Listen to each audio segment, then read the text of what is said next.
ప్రకృతి పుట్టించే ప్రేమని మనిషి సృష్టించే డబ్బు కొనలేదని తెలుసుకోవడానికి ఈ మందమతికి నేలు పట్టిందమ్మా.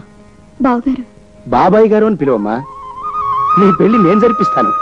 కన్యాదానం చేసే భాగ్యం నాకు కలిగించమ్మా. బావా అయితే ఇక నువ్వు పెళ్లి చేసుకున్నట్టేగా. అమ్మయ్యా ముద్దొస్తున్నావు బావా. విందా అంతేనే, అదే కరెక్ట్. మనం అనుకుంటే చేసేద్దాం. మన ఊళ్ళో బావకు తూర్పు వైపు పొలం ఉందిగా, అది మన పెద్దమ్మాయి పెళ్లికి అమ్మేద్దాం. ఇక ఉత్తరం వైపు చక్కనేమో. నోరు మీరా గొంటలక్క వెధవా. నువ్వు తల్ల కిందులుగా తపస్సు చేసినా నా ఆస్తిలో నీకు చిల్లిగవ్వ కూడా దక్కనివ్వను.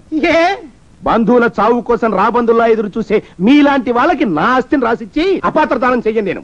నా ఆస్తిలో సగం ప్రభకి పుట్టింటి సార రూపంలో ఇస్తాను, మిగిలిన సగం ప్రేమించి పెళ్లి చేసుకునే బీద పిల్లల పేరు రాసేస్తాను. పొన్నవతలకి. బావా బావా అన్నయ్య అని కాదు, రామ కృష్ణ అని అరవండి, కాస్త పుణ్యమైన దక్కుతుంది. రామా కృష్ణ పొన్నవతలకి. పదవే, బావ కోపంగా ఉన్నాడు. బాబు రమేష్, మీ నాన్నగారు ఎక్కడ? వెంటనే ముహూర్తాలు పెట్టించేస్తాను.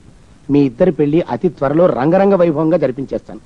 నేను చేసిన పాపాలు ఆ విధంగానైనా కడుక్కుంటానయ్యా.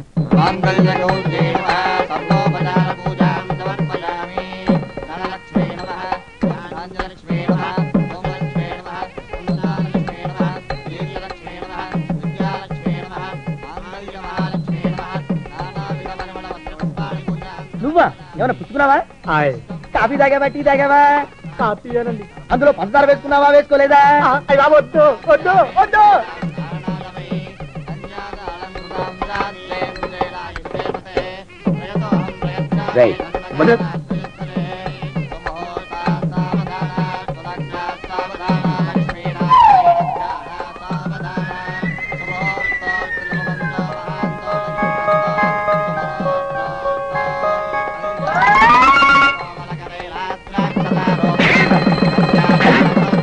అయ్యో అలా కొడతానండి, అత్యంత అలా వేయకూడదు. అయ్యో అయ్యో కొట్టాడు.